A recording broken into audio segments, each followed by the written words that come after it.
ప్రపంచ జనాభా దినోత్సవం సందర్భంగా నల్గొండ జిల్లా వైద్యారోగ్య శాఖ ఆధ్వర్యంలో అవగాహన ర్యాలీ నిర్వహించారు. డిఎంహెచ్ఓ కార్యాలయం వద్ద జిల్లా కలెక్టర్ సి నారాయణ రెడ్డి జెండా ఊపి ర్యాలీని ప్రారంభించారు. అధిక జనాభా వల్ల పేదరికం, నిరక్షరాస్యత, వనరుల లేమి వంటివి ఏర్పడతాయని కలెక్టర్ అన్నారు. సహజ వనరులు స్థిరంగా ఉంటాయని, ఉన్నవాటిని తక్కువ జనాభాతో సరైన విధంగా వినియోగించుకోవచ్చని చెప్పారు. ఒకవేళ జనాభా ఎక్కువైనట్లయితే వనరులు సరిపోక పేదరికం, నిరక్షరాస్యత వంటివి పెరిగిపోతాయని వారు వివరించారు. జనాభా వల్ల కలిగే అనర్థాలను అందరికీ తెలియజేయాల్సిన అవసరం ఉందని, ప్రతి ఒక్కరిపై ఉందని వారు తెలిపారు.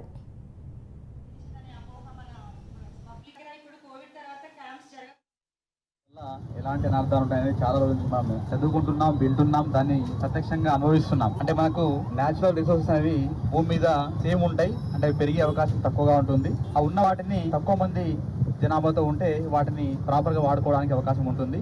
ఆ విధంగా కాకుండా ఎక్కువ మంది వస్తే ఎక్కువ మంది అంటే ఉన్న దాంట్లోనే సర్దుకోవాల్సిన పరిస్థితి వస్తుంది. అప్పుడు పేదరికం, నిరక్షరాస్యత ఇలాంటివన్నీ కూడా మనకు జనాభా పెరుగుదల వల్ల వచ్చే అవకాశం ఉంటుంది. దానివల్ల మానవుని యొక్క జీవనంలో ముఖ్యంగా క్వాలిటీ అనేది మిస్ అవుతుంది. ఆ విధంగా కాకుండా మనం జనాభాను కంట్రోల్లో ఉంచితే తప్పక ఉన్న వాళ్ళందరూ కూడా క్వాలిటీ లైఫ్, మనకు ప్రతి ఒక్కరు కూడా క్వాలిటీ లైఫ్ లీడ్ చేయడానికి అవకాశం ఉంటుంది. దాంతో పాటుగా నిరుద్యోగం కానీ, పేదరికం కానీ ఇలాంటి వాటిని అరికట్టడానికి ఆస్కారం కలుగుతుంది. కాబట్టి ఈ రోజు మనం భారతదేశం చాలా వరకు కూడా దీంట్లో అవేర్నెస్ రావడము, చాలా వరకు పెళ్లి చేసుకున్న తర్వాత ఒకరు లేదా ఇద్దరు వరకే, ఇద్దరు తర్వాత వెంటనే ఆపరేషన్ చేయించుకునే విధంగా, కుటుంబ నియంత్రణ పద్ధతులు పాటించే విధంగా చర్యలు తీసుకుంటా ఉన్నాం. జనాభా